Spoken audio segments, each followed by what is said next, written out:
பல மணி நேர போராட்டமா நாங்கள் இதை நறுக்கிறோம் நறுக்கிக்கிட்டே இருக்கிறோம். Hello guys, welcome back to our channel. இன்றைக்கி நம்ம என்ன பண்ண போகிறோம், இன்றைக்கி வந்து காசு இல்லாமல் எதனா வீடியோ பண்ண முடியுமான்னு சொல்லிட்டு வயல் சைடு வந்திருக்கோம். ஏதாவது கிடைக்குமான்னு பார்க்கலாம். கோவக்காய் இருந்துச்சுன்னா அதை பிடுங்கி கிரேவி மாதிரி செஞ்சு நல்லா பெரிய இலையில் சாப்பாடை கொட்டி சாப்பிடலாம் அப்படின்னு சொல்லிட்டு பிளான் இருக்கோம். வாங்க இன்றைக்கி கோவக்காவை போய் தேடுறோம். கோவக்காவை பிடுங்கி அதை கிரேவி பண்ணுறோம், சாம்பார் வைக்க ட்ரை பண்ணுறோம். அப்படி இல்லை அப்படின்னா நம்ம வந்து பக்கோடா போடுறோம். பக்கோடா போட்டு சாப்பிட போகிறோம். நம்ம ரொம்ப நேரமாக தேடி அலையிறோம். பக்கத்துலேயே எங்கன்னே இருக்குது இந்த செடி. இந்த செடியில் இப்போ நம்ம பிடுங்குறோம். இதை தான் இன்னைக்கு நம்ம வந்து பிடுங்கிடுவோம். பிடுங்கி பழத்தை சாப்பிட்லாம். ஏற வச்சிரு பழத்தை அப்புறம் சாப்பிடுவோம். வாங்கி பழம்லாம் இருக்குது, நீங்கள் பிடுங்கி ஏதாவது பண்ணுவோம். இந்தா இப்படி காய்களை பிடுங்குவோம் ஃபஸ்ட்டு. ஆஹா, ஏய் 90s கிட்ஸ். நான் 90s கிட்டு தான்.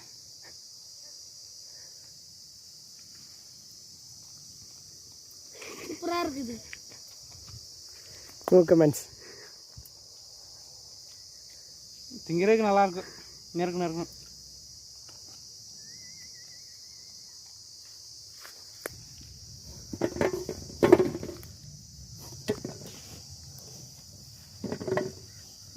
ஒரு கிலோ இருக்கும். நான் வெயிட்டு சொல்கிறேன். 400 கிராம். 300லேருந்து 350 கிராம் இருக்கும். Guys come here, I'm gonna show you something. ரெண்டாவது பழம். நல்லா சக்கச்சவேர்னு இருக்கா. இதை கழுவணும் முதல்ல. இங்கேயும் பழம். இது கொஞ்சம் காயால் இருக்கு, திம்போம்.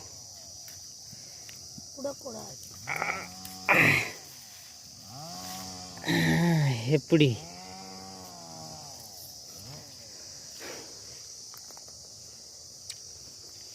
அப்படிதான்டா, நாங்களும் புதுக்கோட்டைக்காரங்க தான்டா.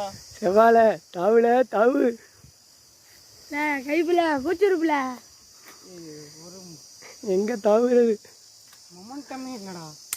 நானே தவந்துக்கிட்டு இருக்கேன். அம்மே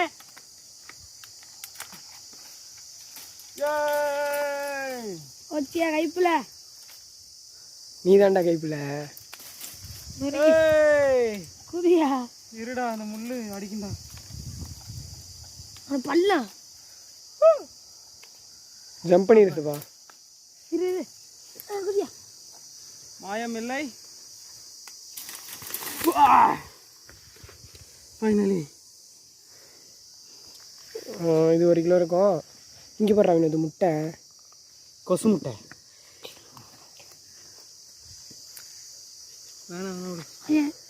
அங்கே இருப்போம். எத்தனை பழம் இருக்கும் ஃப்ரெண்ட்ஸ்? இப்போ நம்ம வந்து கோவக்காய் வந்து ஒரு 1.25 கிலோ இருக்கும். 1.5 கிலோ பக்கத்தில் வரும். பிடிங்கிட்டோம்.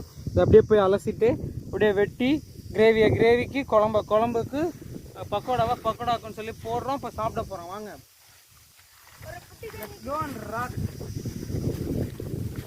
ஆளுக்கு ஒரு கடி, இன்னைக்கு ஒரு புடி. கேமராவை புடி. நம்ம சேனலை சப்ஸ்கிரைப் பண்ணுங்கப்பா. என்னப்பா சும்மாவே பார்த்துட்டு இருக்கீங்க? மணி ஒன்று இருக்கும்.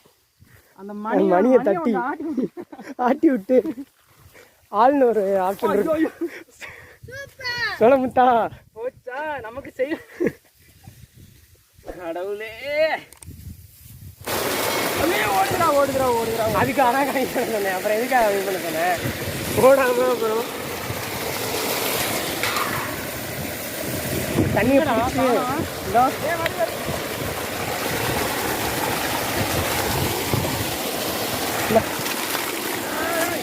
அடுத்து இந்த சட்டி போயிட்டு இருக்கு.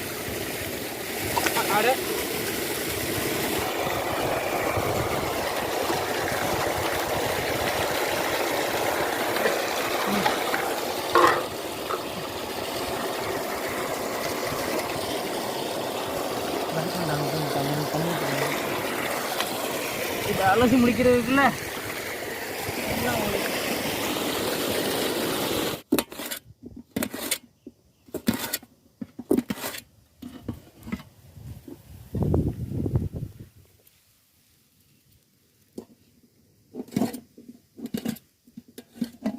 வீல் சிப்ஸ் மாதிரி இருக்கு, வீலாக இருக்கு, ஃபுல்லாக விதைகள் மட்டும்தான். இதை கிரேவி பண்ணுறோம், பக்கடா பண்ணுறோம், எண்ணெய் சுட்டு கூட சாப்பிடுவோம். இன்னைக்கு நம்ம கிரேவிக்கு வெட்டி முடிச்சாச்சு. இப்போ வந்து பக்கோடாவுக்கு வெட்டிகிட்டு இருக்கோம், பக்கோடா சைஸுக்கு இங்கே வர்ற மாதிரி. ஆனால் என்னை வெட்டுறதுக்கு ரொம்ப நேரம் ஆகுது.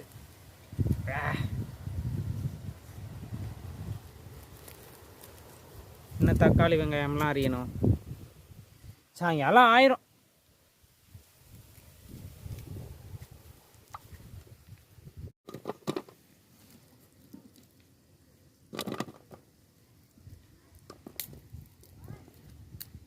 இப்படி 4 நாளாக கத்திரிக்காய் தோட்டம் பக்கத்தில் இருந்துச்சு. எதுக்கு இதை மட்டும் பண்ணிக்கிட்டு, வெஜிடேரியன் தானே, புரோட்டாசி விரதமாக பண்ணிக்கலாம் அப்படின்ட்டு கத்திரிக்காயை நாளை சுட்டுட்டு வந்துட்டோம். சுட்டுட்டு வந்து அதையும் பக்கோடா மாதிரி போட்டுரும். எதுக்கா சீக்கிரமே கட் பண்ணிட்டோமே. காரி போவா? ஆமாம், தண்ணிக்குள்ளே போடணும், குடத்துக்குள்ளே போட்டுரும். அந்த குடத்தை தூக்கு, இன்னும் சின்ன குடத்தை. ஃபைனலி சக்ஸஸாக அடுப்பையும் பற்ற வச்சு சட்டியும் வச்சாச்சு. இப்போ எண்ணெயை ஊற்றி, இங்கே எண்ணெயவே காணோம். என்ன அதில்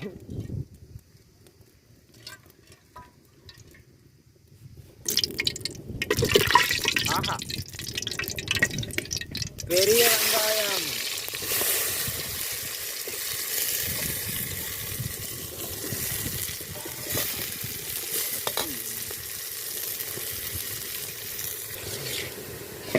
தக்காளி,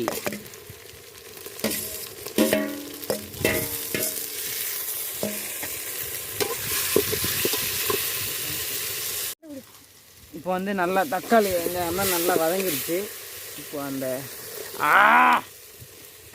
இதே கோவப்பழத்தை போட்டேன்.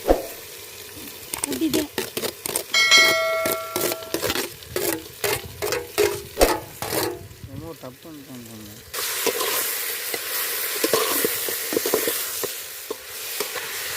வேண்டாம்,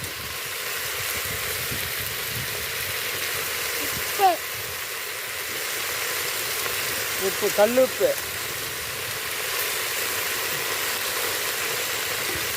கைப்பிடி நல்லா கொஞ்சம் வெந்திருக்கு. நல்லா பதங்கட்டும், வேகட்டும். மசாலா போடுமா?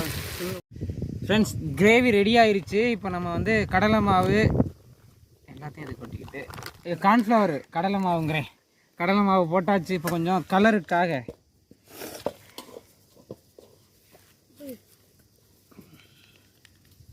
போதும்னு நினைக்கிறேன். போதும். கொஞ்சம் நல்லா மிக்ஸ் பண்ணிவிட்டு, கொஞ்சம் நெருப்பை ஆஃப் பண்ணிவிட்டு சட்டிலே அப்படியே வை. கொஞ்சம் கடலை மாவை கொட்டு. ஓகே, கிரேவி பண்ணி முடிச்சாச்சு. இப்போ வந்து அதை பக்கோடா செய்ய போகிறோம். எண்ணெயை ஊற்றியாச்சு. பத்தாது,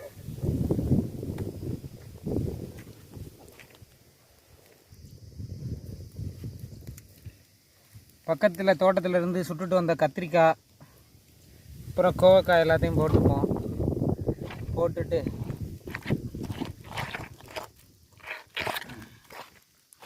ஒரு கிலோ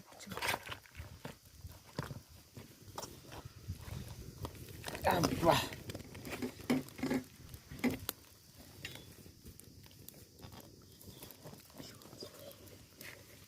முதலாவதாக கோவக்காயை பொரியல் செய்ய போகிறோம். சாரி, பக்கோடா செய்ய போகிறோம். அப்படிதான் காலையில் குடிச்சு விடாது. என்ன குடிச்சிருச்சு? 2 3 4 நாளா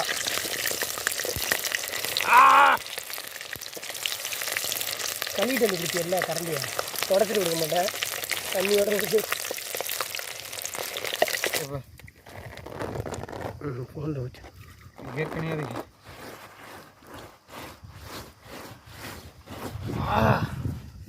இலை கழுவுற சுலகமே ஃபீலே தனி. என்ன ஒன்று போகிறோம், அப்படியே சோறை கொட்டுறோம்.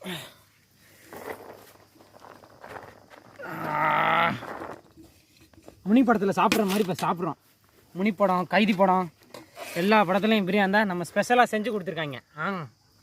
அப்புறம் பொறுமையா இரு இரு இரு இரு இரு இந்த ஸ்வீட்டு இது கொஞ்சம் கசக்கும். நாங்கள் வறுக்காமல் கொஞ்சம் அந்த ஃப்ளேவர்லாம் ஃபீல் பண்ணுங்கிறதுக்காக கொஞ்சம் இது பண்ணியிருக்கோம். அந்த எண்ணெயில் போட்டு கொஞ்சம் வதக்காமல் பண்ணியிருக்கிறதுனால கொஞ்சம் லைட்டாக கசக்கும். அதுக்காக ஸ்வீட்டு தில்பர் சங்கம் வச்சுருக்கோம்.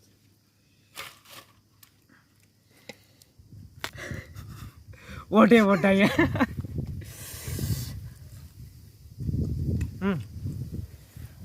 அப்படியே எடுத்து கொட்டுங்க.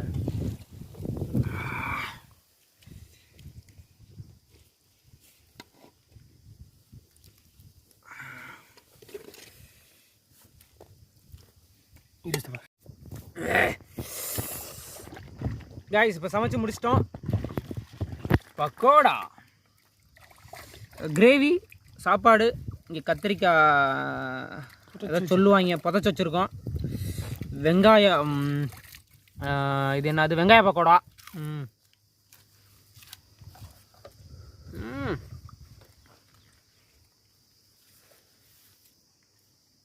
ரொம்ப எடுத்துடல, அது கிண்ணதுலேயே ஆச்சு. ஐடி போகிறேன் அப்படிதான் பேசியது.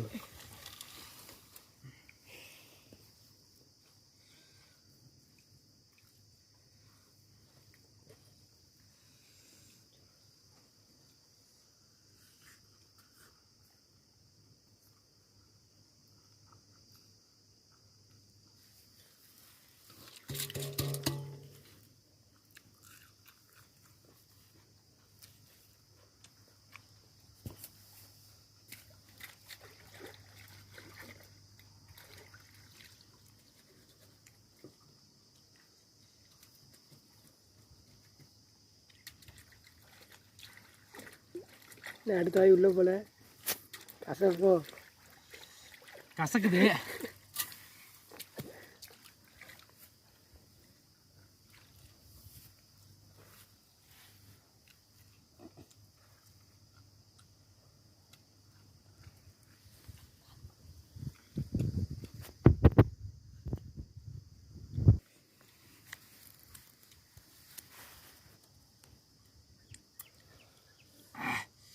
நீங்கள் இதெல்லாம் இந்த மாதிரி சமைச்சு சாப்பிடுங்க. நாங்கள் இப்போ எங்கள் சேனலில் கண்டினியூஸாக பாருங்கள், பார்த்து சப்போர்ட் பண்ணுங்கள்.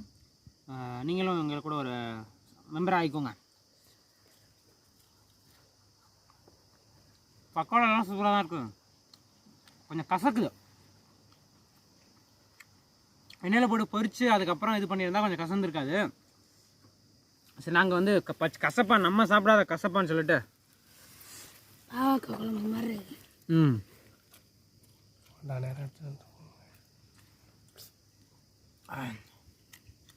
பட் கிரேவி செம்ம டேஸ்ட்டாக இருக்கும்.